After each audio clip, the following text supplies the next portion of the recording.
Lunes, huling pagdalaw ni Kong Pulong kay Tatay Digong. Ngayon po, kakagaling lang po sa loob ng detention facility ni Mr. Bong Duterte. Siya po ang bunsong kapatid ni Tatay Digong. So, Sir Bong, kamusta po si Tatay Digong? He is doing well. Medyo malungkot lang because he cannot kwan yung sa outside world talaga ano nangyayari. So I have to brief him about the election, the outcome ng election, both the local and the national. And very happy na I told him you got a very overwhelming vote as mayor of Davao again. So masaya sa. Ano po sinabi niya in particular? Nung sinabi niyong tambak ang kanyang panalo? Ah, ako ang nagsalita nga sa kanya, sabi ko, grabe yung outcome, yung number of votes mo kaysa yung opponent, alam mo. At saka, ang Vice Mayor Basteren, including si Congressman Pulong, and yung anak niya si Omar, also won the congressional seat, 2nd District. And of course, Congressman Ungab won sa 3rd District. Ano pong sinabi niya? Yung sinabi niyong overwhelming ang victory? Naka-smile. Nakasmile.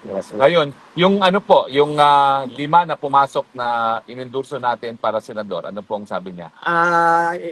Medyo doon nakuhan siya kasi sa senator, sabi ko kasi may mga twist na natutuan, iba na nag-support sa kwan. Pero sabi ko, overall, do not worry because I think naman, ang support din nila kay VP Sara. So, O yung pinasabi ko po sa kanya na safe na sa impeachment si VP Sara doon sa 6 na sigurado natin kakampi at 6 pa na pagpipilian pa dahil ang kailangan na lang natin ay 2 para hindi na matanggal si VP Sara. yeah, well, I think para din sa ating with the overall nangyari sa national swan, alos natanggal yung mga alam mo na yung sa Congress. Mga buisit, So, mga Hawad Committee. So I think yung mga opposition ng iba,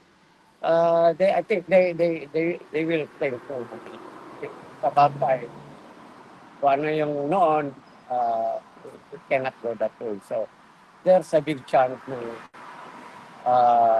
ang support with Sara. Nasabi niyo ba ho na yung abante na nagpapanggap na anak ng Diyos ay natalo? Nasabi niyo sa kanya na natalo si Abante? Ano sabi niya? Kinuto ko kay PRRD yan, sabi ko, lahat yung mga yung hinarap mo sa Quadcom, sabi ko walang lumusot. Sabi niya, ganun ba? Tawa siya ng tawa. So high spirit siya dahil doon sa resulta ng eleksyon. Oo. Ngayon, ano pong mga request niya kung meron man? Okay, ang sabi niya sa akin, paglapas ko daw. Again and again, would like to thank all those who supported him, moral support, all yung lahat na dito na, because I told him na merong mga tao sa park, nagkakontrol. Sabi niya, ganun pa. Sabi niya, parang from the bottom of his heart. Talagang papasalamat sa tabong nagsusuporta sa kanya, not only dito sa park, worldwide, pati sa Pilipinas. At ang sinabi lang niya, hindi niya makakalimutan ito. Parang utang na loob niya sa vida. Napansin ko po, hindi yung daladalang labada niya. Naglalabada ba siya on his own? Kinuhaan ko sabi ko sa guard na nagbabantay, sabi ko, I'm here to get his laundry, pero parang sinabi niya, laundry. So, hindi na ako nag-insist.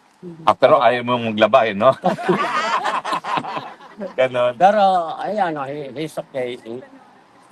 High spirit ka. Sir, can we ask question as well? Yes, now, please, Sir, questions. Is Mayor Duterte aware na nananalo talaga yung dear friend niya na now Senator Attorney Rodante Marcoleta? Yes, I give him all the, because hindi na natin masabi na, kasi hindi pa ito official. But I told him na yung, the counting went, more or less ganito na lumusot. So, in a way, masaya. Masaya talaga. Lalo na sa Davao na lahat ng kuwan niya lumusot. Walang kabila na. Tapos sir, ilang months mo nang hindi nakita si former president? Ako, Yes po. since pagpunta nila sa Hong Kong, Okay. Mga, kasi was suspected to from Hong Kong, yes, to fly back to Davao. okay. Sir, can you also ask what your feelings were nung nakita mo for the first time, si PRRD, ay Mayor Duterte? Mayor na talaga siya ngayon. Yes. Kwan siya, I mean, he's a little bit detached kasi nga, as I said, wala siyang kwan sa outside world. So, kailangan pag nanyan, whoever will be sinong susunod, we have to brief him ano nangyayari sa outside world. Kasi sinabi ko, pwede ka ba may cellphone? Sabi ko, pwede kita bilhin. Bawal. So, Talaga. wala, isolated siya. But yet, kung kwentuhan mo na siya, magkuhan mo. How about you, sir, personally? Meron ka bang special emotions or feelings na nung nakita mo siya? Ako? Of course, yeah. Pero, ang kaso na, we will leave it to the lawyer. Sir, masaya naman si tatay sa good news na yung pinag-ano mo, sir. Mga good news na hinatid mo today. Masaya si tatay. Oo, masaya. Nagkapos dito, So, sir. pakita nga niya sa akin. Inasahan ka ba niya? Nasabi ba ni Kong Pulong na kayong papalit? Yeah. Actually, before pa, nagkwento na kanulong ko lang. Kasi nga, because, the election. So, they have to go back, So, pag-usapan na for the meantime, na busy sila sa kwan nila. So, it's my time to watch over him. So, siguro, kung whoever comes here na, si Pulong ba, o si VP Sara, o sino sa mga anak na, ako naman. Oo. Meron ba kayong estimated time na pagbalik niyo sa Pilipinas or estimated na may papalit sa inyo rito? Antayin namin sino mga anak na papalit. And then from there, kasi nandito, Netherlands, balita ko, malapit lang ang Belgium, malapit lang ang Germany. So, kung sino yung papalit, sasabihin ko, bago kami umuwi, papasa na lang. Yes. Meron pong malawakang pagtitipon ng mga Pilipino. Una-una, may marcha po dito sa Dahig sa 17 Aha. at meron pong pagtitipon sa 24 at inaayos yung selebrasyon para sa birthday ni VP Sara sa 31. No? Sana po nandun kayong manguna doon sa Oh, mga yeah, marcha. ano is gonna be here? 17, 24, 31. Lahat po tayo, sama-sama po tayo dyan. In fact, I mentioned that to him na magkakaroon ng rally. Kung nga, sabi ko nga, alam mo ba, araw-araw, nag-uwisita sa'yo dito, iba-ibang lugar. Doon talaga sa harapan, sabi ko, naguguluhan ng kuhan, kaya pinalipat kami. Katawan. Sinabi nyo ni Linsan, walang nag-iwan sa kanya. Palaging may tao rito. Yeah. Oo. And it's very grateful talaga pa. Yung health naman niya, sir, okay. Meron ba siyang special request na dati kasi pagkain, meron ba siyang binanggit na pagkain ngayon? Yeah, yun lang ang kinuha ko. Sabi ko, any food that you would like, or kuhan. Pero now yung words is not living. Bawal eh. Bawal. Saka isa pa kanina, because yan pagpasok ko, I have to divest all my, wala akong dala, cash. Nung nagkikwentuhan na kami, sabi na, may pera ka kay bilihan mo ako Coke.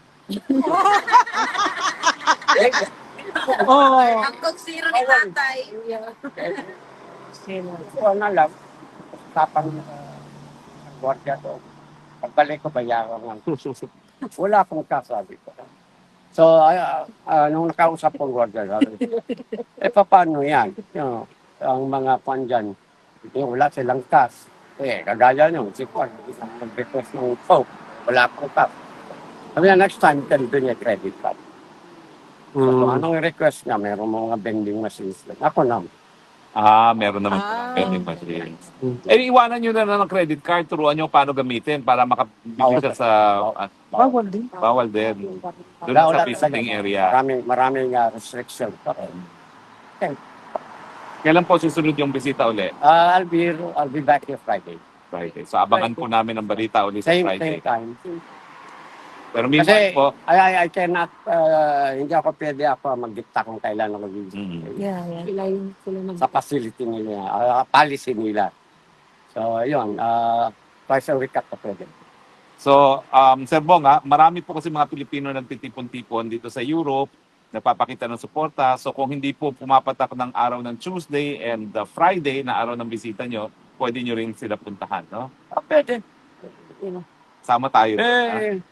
Kung ano yung supportan ninyo kang PRRD, of course, nandito din ako. Ay, salamat, sir. Well, May we katanungan are pa? our family, very grateful.